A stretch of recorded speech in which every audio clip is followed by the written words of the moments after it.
Otep à tous, bien-aimés frères et sœurs. Je vous ai déjà dit que finalement, les États-Unis ont décidé, ont donné l'autorisation à Blackwater de rentrer au Congo, en RDC et notamment dans l'est de la RDC. Donald Trump a ordonné à ce que la plus grande compagnie paramilitaire des États-Unis puisse intervenir en RDC. Cette compagnie de paramilitaires, ce que nous appelons de mercenaires, l'équivalent de Wagner en Russie, à ses avions, à ses hommes, il compte au moins 25 000 hommes, à ses radars, à ses tanks, Alors, c'est toute une armée de merceaux que Donald Trump autorise à venir faire le boulot. Ce sont des gens très, très, très violents et j'espère qu'ils vont mettre l'ordre, qu'ils vont neutraliser, envoyer au repos éternel Paul Kagame et Joseph Kabila. J'espère qu'ils vont débarrasser le Congo de ces deux hommes particulièrement, mais aussi des Corneille Nangaa et des autres. Alors,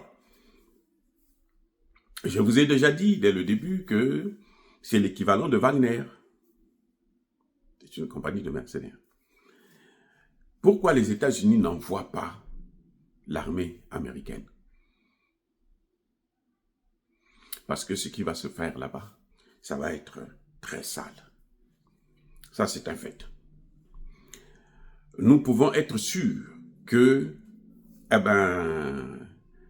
les jours de Kagame et de Kabila sont comptés. En revanche, il faudrait qu'on soit clair là-dessus. Il y a un prix. Il y a un prix à payer. Le prix de l'incompétence de l'armée congolaise. Le prix de la défaillance de l'armée congolaise. Il y a un prix que le Congo doit payer, que l'Afrique doit payer, que nous allons payer. Les amis, c'est dommage de le dire, mais il faudrait que vous sachiez la vérité, parce qu'on ne peut pas être là à tergiverser sur ce genre de choses-là. On ne joue pas avec ça, les amis.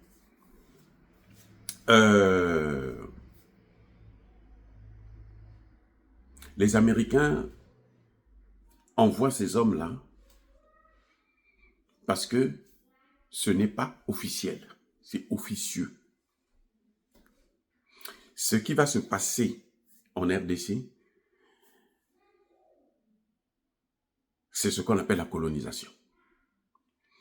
Les États-Unis vont prendre le contrôle de la RDC. Les États-Unis vont coloniser la RDC. Les amis, il ne faut pas se leurrer. Si ce contrat serait très bénéfique pour la RDC, si l'armée congolaise avait été réformée et capable de venir à bout des M23 et de l'armée de Kagame, on ne serait pas arrivé à une étape où on parlerait carrément de colonisation. Mais là, que l'armée américaine, une compagnie privée américaine, va venir faire le boulot, le sale boulot, alors nous devons parler de colonisation. Je répète le mot, colonisation. Parce que nous n'avons pas des hommes pour faire ce boulot, pour prendre des risques, alors que nous les avons. L'armée congolaise compte 135 000 hommes, incapables de vaincre une petite armée de 20-25 000 hommes. Tout au plus 30. Kagame ne peut pas avoir une armée d'autant de personnes. Si vous voyez qu'il prend son armée, il les envoie en RDC. C'est la RDC qui paye les salaires de tous ces généraux, ces colonels et autres qu'ils ont donné la nationalité congolaise. C'est parce que lui, Kagame, ne peut pas avoir une armée qu'il peut payer lui-même avec son argent. Vous comprenez? Donc, le prix à payer en retour, on aura la paix, c'est clair. Ça, il n'y a pas de doute là-dessus. La paix, elle arrive, elle sera là. Oui, la paix sera là. Mais la paix a un prix. Le prix que nous allons payer dans le cas échéant, c'est la colonisation de la RDC. Rien ne se fera plus en RDC sans l'accord des États-Unis d'Amérique. Bako Sabinoté, les amis. Si le président Tshisekedi ne le sait pas, je dois le lui dire. Dites-le lui. Je suis un expert, c'est ma profession, c'est mon travail, la science politique, et j'ai été le meilleur de toute la France. J'ai fait la meilleure thèse l'année de ma soutenance.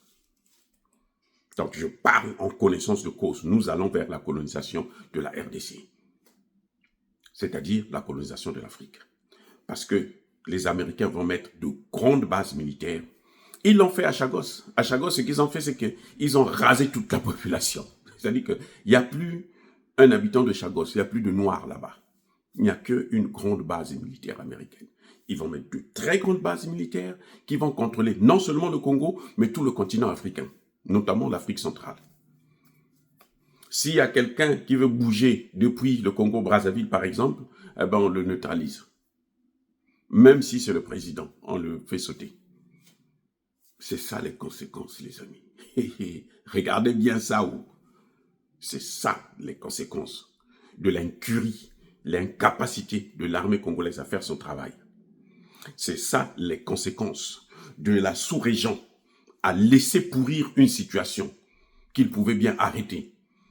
Neutraliser Kagame, calmer Kagame, le mettre à sa place au Rwanda. C'était le rôle que l'ensemble des pays de la sous-région devraient faire. Ils ne l'ont pas fait. Et maintenant, toute la région doit payer.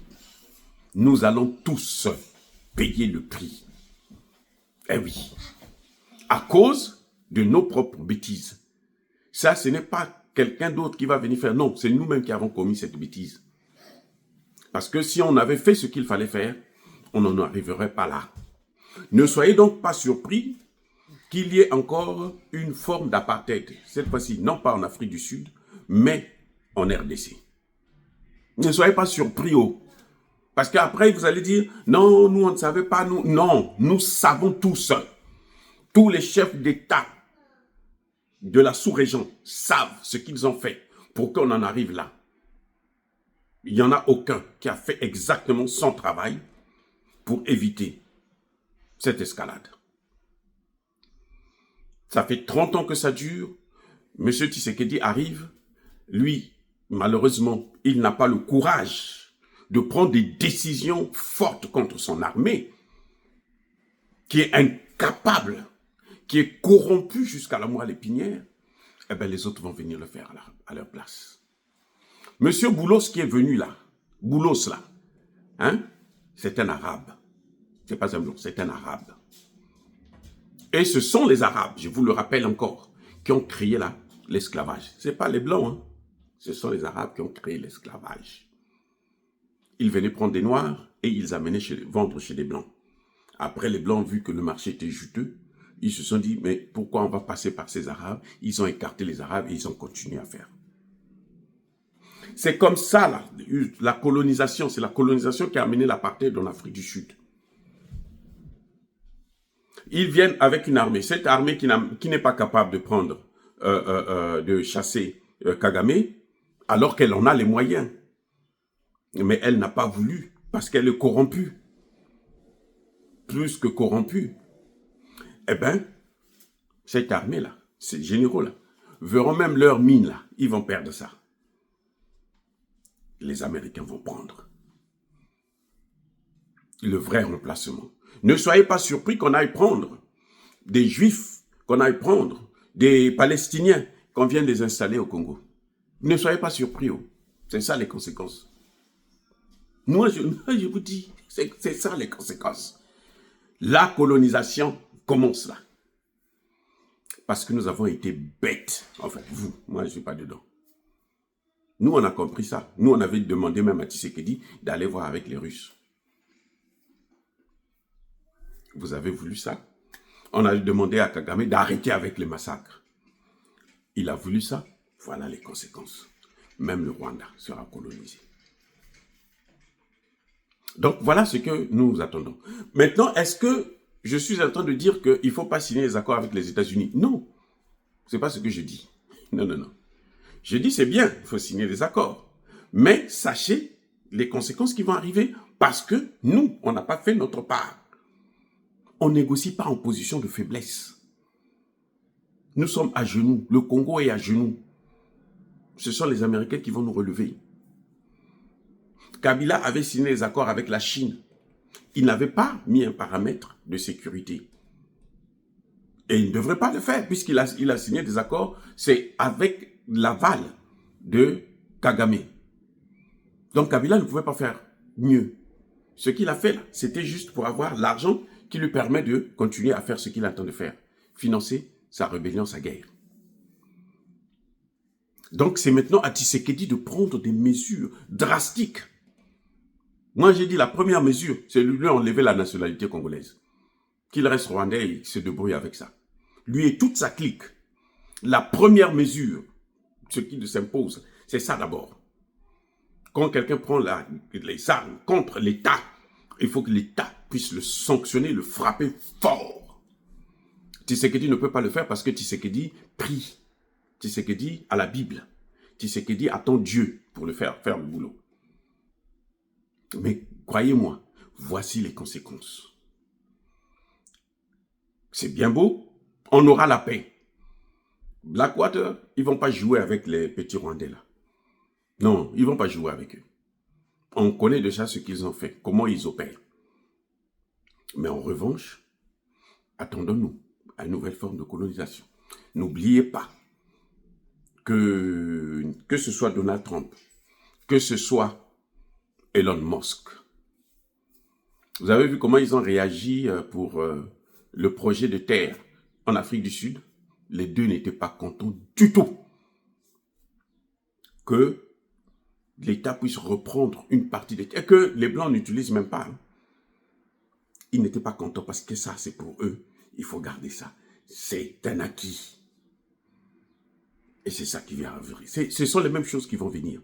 Le chien ne change jamais sa façon de s'asseoir.